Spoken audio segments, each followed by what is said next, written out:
Hey, so I'm out here in Texas, road tripping across the country, which is why I kind of missed a week of videotaping. I can't find anywhere to upload my videos or any service out here. I actually don't know when I'm going to be uploading this video. But anyway, I'm out here, and I actually thought there might not be any climbing out here in Texas, but what do you know? There's some climbing here in Austin, Texas, the capital of Texas, and it's at the Hamilton Pool area. So anyway, who cares? So the whole point of this video is it's been a couple years since I made the video that started this whole channel, the top rope soloing video. So I still get comments saying, Josh, you're gonna die or something. They say stuff, they say my system's ugly and I should quit YouTube, and so I'm figuring they think my systems are just a little bit unsafe. And I think, you know, well, first of all, let me explain myself. The way I have that set up is I'm climbing like a 300-foot cliff, and it's a couple hours of hiking. So if I brought 600 foot of rope, it's just not feasible for me. So I bring just one 300-foot rope, and I'm on one line. I don't have a backup line or anything. So I figured I'll do something you're never supposed to do here on YouTube, and that's appease the haters. Yeah, I'm gonna make the haters happy a little bit on this one. I'm gonna make my systems a little more safe, because I found that this cliff here is maybe 30 feet. So I figure I'll be able to double up the rope. I have a backup rope system. I'll show you how I do that, and maybe you like the way that works, and that will make you happy, and you won't comment nasty comments saying I have ugly systems and I'm gonna kill people. So let's get over to the top rope part of it, and I'll show you the top rope, and because you start from the top with the top rope system. So I'll show you the anchor first, and then I'll get down to the devices I'm using, and let's just go do it. Let's get right to it before the sun goes down.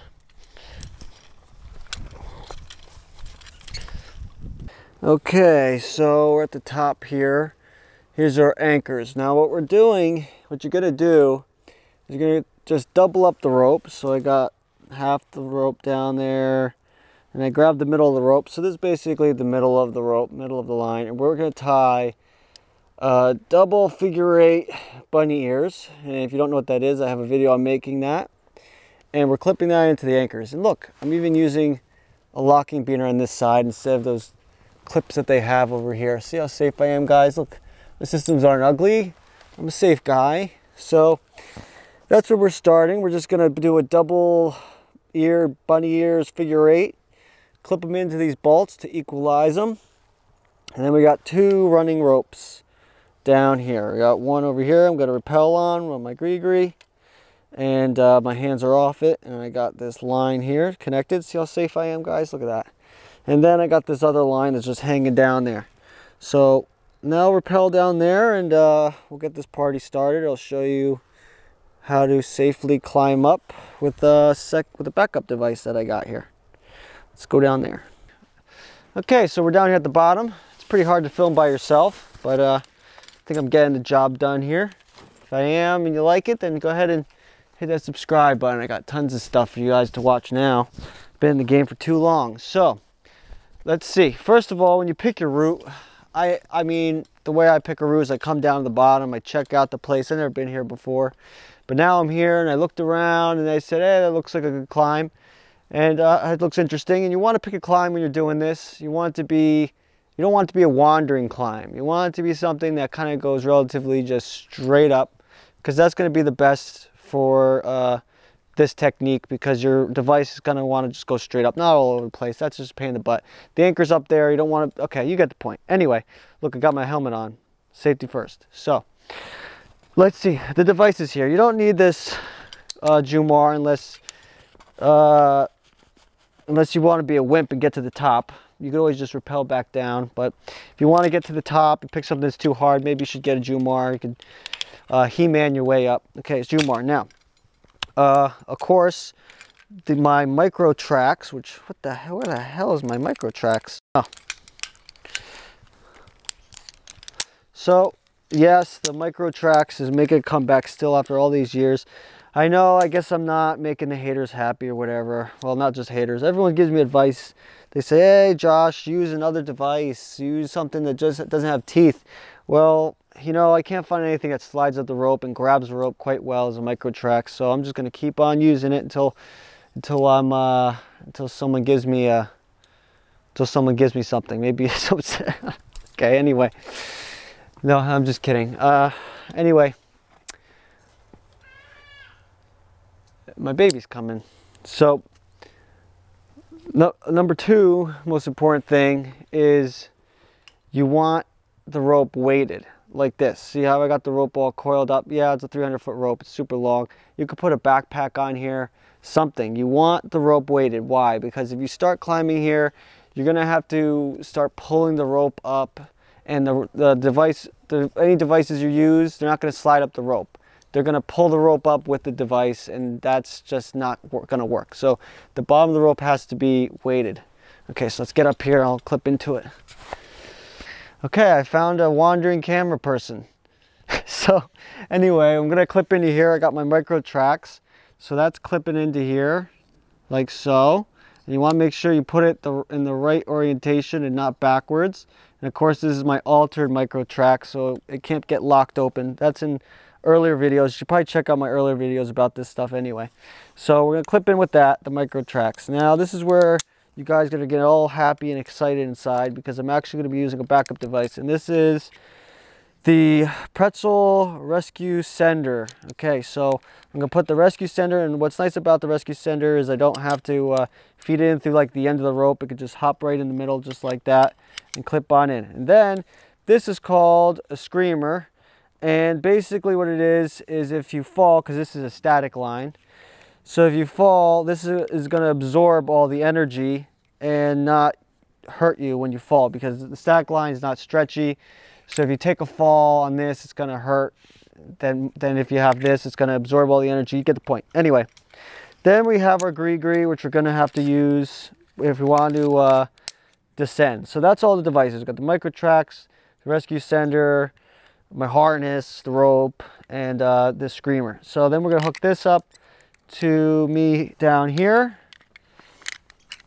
and then that's it. And then I need another beaner for my gree-gree because I forgot it. So can you hand me a beaner? Okay, now I got my gree-gree back here for later when I want to rappel down. So let's just start climbing here. I'll show you what it looks like. So, I actually haven't memorized this route yet.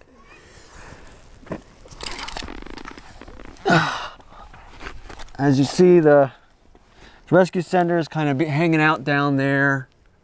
I don't know where I'm going, but this over here is all right.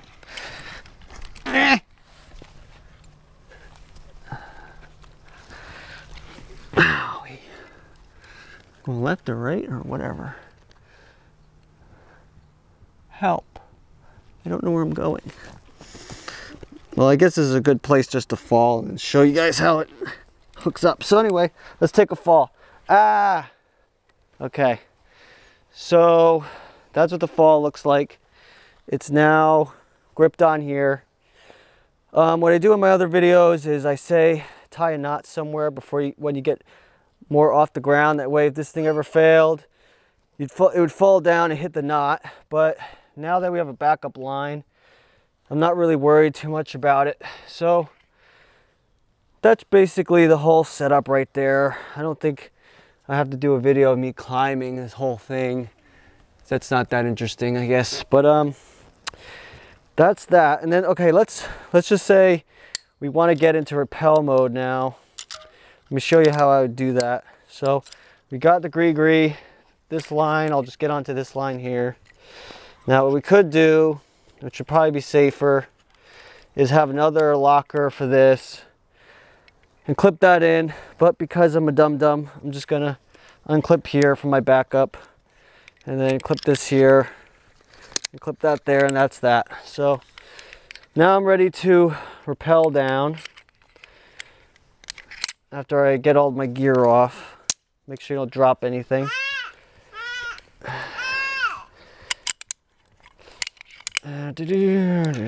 Clip from that, suck some tension up on that, and then we could just, as soon as we got more tension on the gree-gree, then the than the tracks. We could just unclip from the tracks. Or maybe we can't. Yeah. What a pain in the ass that thing is. Let's unclip from. Okay, anyway, that always happens when you're filming. So, what? Hi. Hi. Hi. Hi. So there you go. Now I'm off my tracks. Hi. And then you just start rappelling down like that. Doo -doo -doo -doo -doo. Down to the ground. And that's that. The ultimate. Hi. My baby, my daughter's wants to be in the video. Okay, and then that's it. Then you're off belay and you had a fun day of climbing by yourself. All right.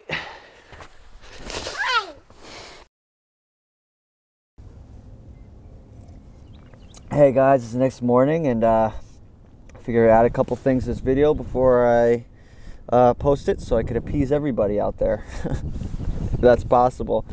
But anyway, those people that say things on there, they're not wrong. They're voicing their concerns, and they should, because it's true. You shouldn't be taking all your advice from some crazy wacko like me on YouTube. You should definitely seek, you know, a mentor and get hands-on experience with somebody, like a guide or something, because you're not going to have me there with you when you're doing all the kinds of intricate little things that I can't get in this video, like checking the bolts to make sure if they're good and all kinds of little things I just can't cover everything. So you definitely need, you know, hands-on training and stuff like that. So that's a little disclaimer.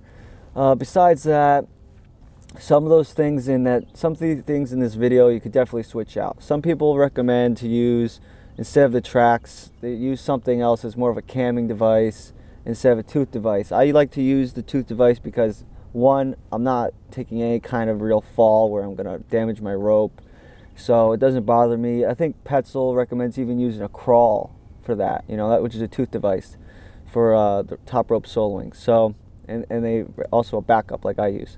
So that's kind of what they recommend. So that's the standard. You could definitely use something that is not toothed. That's fine.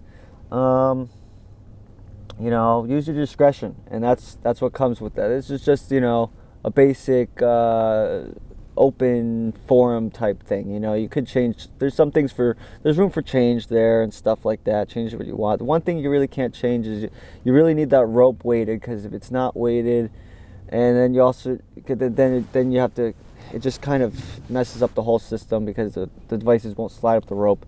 And then you know, there's some devices I do want to test in the future, and I probably will.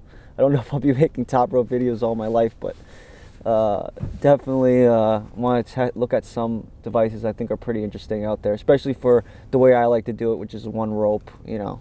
Well, I don't like to do it, but that's kind of just how I have to do it. So in some places I'm comfortable doing that. I think if you're not comfortable doing that, then, you know, you're in the wrong sport sometimes. But anyway, that's that. I'll leave you with here's my Instagram, and I'll leave you with some drone footage of the area I was climbing at, and Josh Perry climbing out here. That's it. See you guys next week, if I could find a place to upload this video.